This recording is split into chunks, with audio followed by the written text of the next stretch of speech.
Shalom. Call Haloyim Yahweh Bashim Yahushai Bashim Rachakudash and Shanya Kabad Gadawala Requabs Aquanium Nawa Bashalayakim Nawa. That's the belongers to our apostles and elders of Great Millstone. Shalom Wabarakim Labakayim Shalayasharala. That is peace and blessings to the elect of Israel. And as always, may a double portion of the Holy Spirit be put upon all the brothers that are still offering their bodies as a living sacrifice doing this work. So this title of this article says coronavirus pandemic will cause global famines of biblical proportions, UN warns. And there's no excuse now why you should be questioning what time that we're living in, why you should be questioning if the Most High is real or even what his name is or what's going on in the world. If the Lord is truly working with you, then it should be very, very, very obvious what time that we're living in. And therefore, it should be obvious how you should be conducting yourselves, knowing the terrible times that we're coming into. So you see, even in certain articles like this from CNN, people are using different wording such as biblical proportions. And really, the Most High put it on these different authors of these articles to word it in such a way to give us, the hopeful elect, more hope, if you will, to boost our faith. Because remember, the scriptures talk about measuring the time diligently in itself. And how do we measure the times? Well, we read the scriptures and we look at prophecy, and then we read different articles like this, or we look out into the world and we see what's going on in terms of different events, and we match it up together. We align it together, and that's how we measure the times, and that's how we know the time that we're coming into. And the time that we're coming into is called Jacob's trouble. And Jacob's trouble is described as famine, as pestilence, as the sword, as destruction. All these things are coming to a city near you. Before we read this article, let's read this quick precept, Psalm 37, verse 25. I have been young and now am old, yet have I not seen the righteous forsaken, nor his seed begging bread. So we have nothing to worry about. We're doing the will of Yahweh Ba'ashem Yahushai. We have faith in the Lord and we fear him. And therefore we believe that we are going to be protected and that we're going to basically be joyful in these days to come. The scriptures talk about how we're going to be merry-hearted during these times in the book of 2nd Ezra. So really quickly, let's look up that word. Begging. Begging is bakwash. Almost sounds like Baba Kwasha, please. But it says bakwash. And it says to seek, require, desire, exact, request, to ask, request. And if anything, we're going to be requesting and asking Yahweh Ba'ashem Yahushai that he feeds us and has mercy upon us. We're not going to have to go to Esau and beg to him when these military troops come in. We're going to lean on and have faith in Yahweh Ba'ashem Yahushai. So now, let me, turn that off. And let's jump into this article. So once again, coronavirus pandemic will cause global famines of biblical proportions, UN warns. The world is facing multiple famines of biblical proportions in just a matter of months, the UN said, warning that the coronavirus pandemic will push an additional 130 million people to the brink of starvation. Famines could take hold in about 36 countries.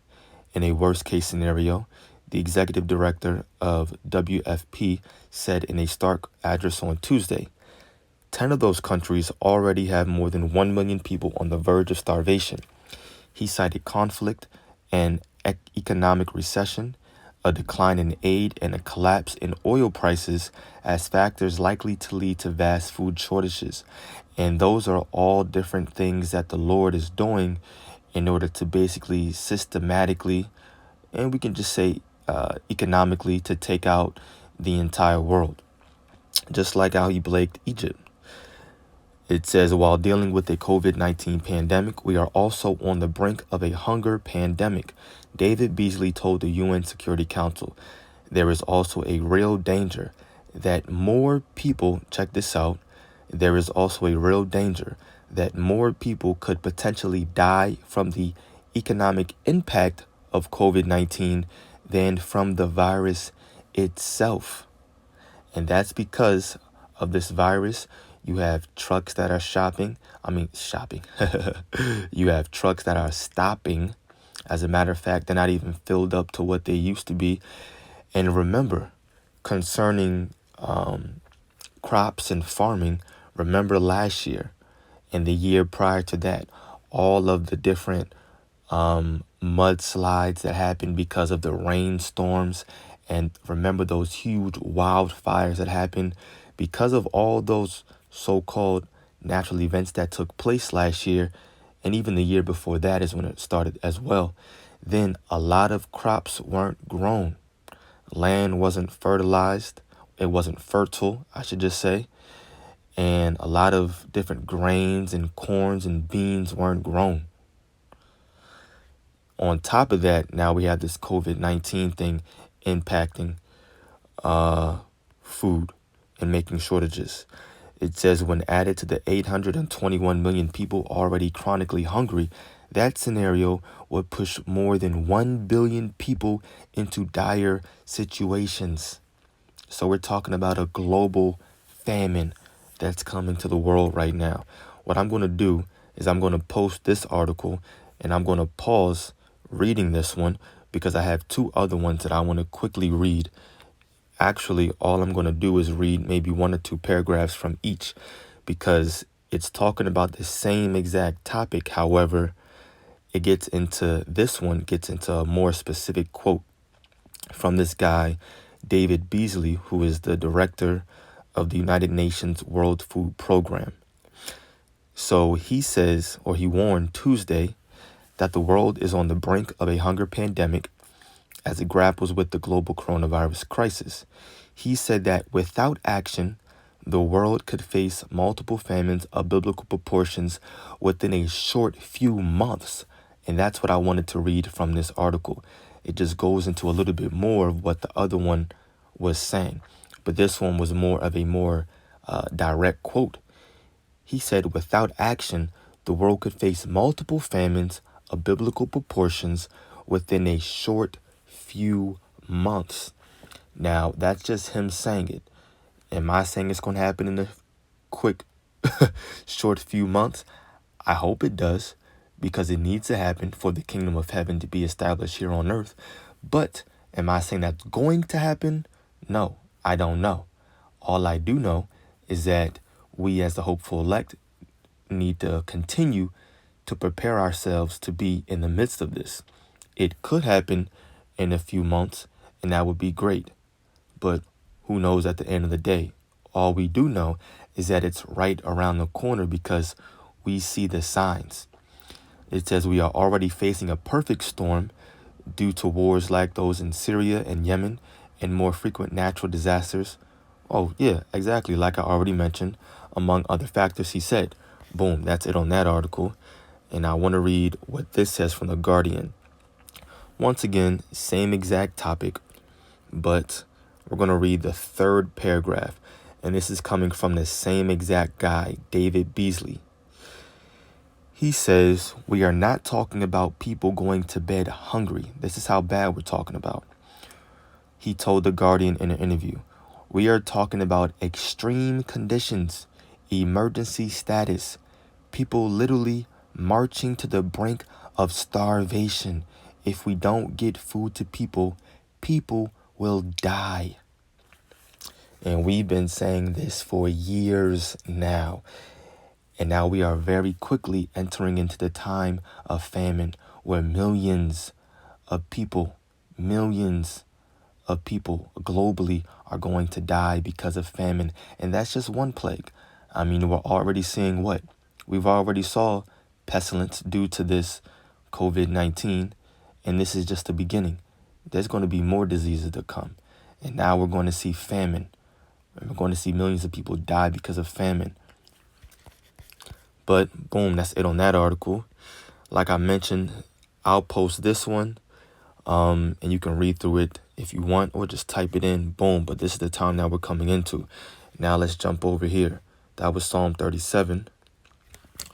Let's jump to the book of Matthew, chapter 4, because once again, this is all about spiritual preparation. And what should we be striving to feed? What should we be eating right now? We should be striving to feed our spirits, right? And we feed our spirits by staying in this word. This is the book of Matthew, chapter 4, and we're going to read verses 1 through 4. It says, Then was Yahushua led up of the Spirit into the wilderness to be tempted by the devil, or of the devil. And when he had fasted 40 days and 40 nights, he was afterward and hungered. And when the tempter came to him, he said, If thou be the Son of the Most High, command that these stones be made bread. But he answered and said, It is written, Man shall not live by bread alone, but by every word that proceedeth out of the mouth of the Most High. And this is what we should be doing right now. The elect are in the spirit of feeding their souls. Our soul thirsteth for the words of Yahweh Ba'ashem Yahushai. And this is what we do. We stay in the words and we read and we pray and we fast if need be. And this is how we spiritually prepare our minds for the days to come. And we're going to have faith in the Lord because we know that we did his will. We were reading, we were praying, we were making these videos, we were out in the highways and byways, showing brotherly love, doing what we had to do. And we know, therefore, he's going to feed us. He's going to physically feed us in those days. Let me jump back now to Isaiah 55 and verse 1.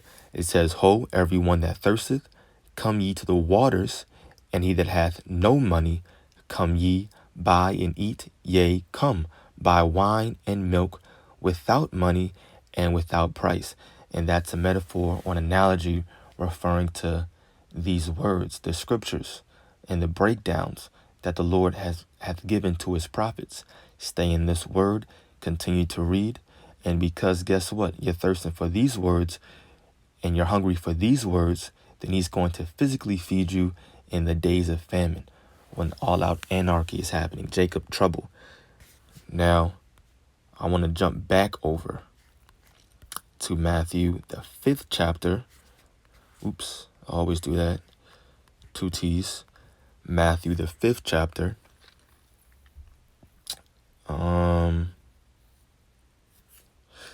Sure. Matthew 5, verses 1 through 5. And seeing the multitudes, he went up into a mountain, and when he was set, his disciples came unto him, and he opened his mouth and taught them, saying, Blessed are the poor in spirit, for theirs is the kingdom of heaven. Blessed are they that mourn, for they shall be comforted. And we're definitely mourning right now, and we're staying comforted by these words. Blessed are the meek, for they shall inherit the earth. And verse 6 is the point. Blessed are they which do hunger and thirst after righteousness. And we are hungry and we're thirsting after righteousness.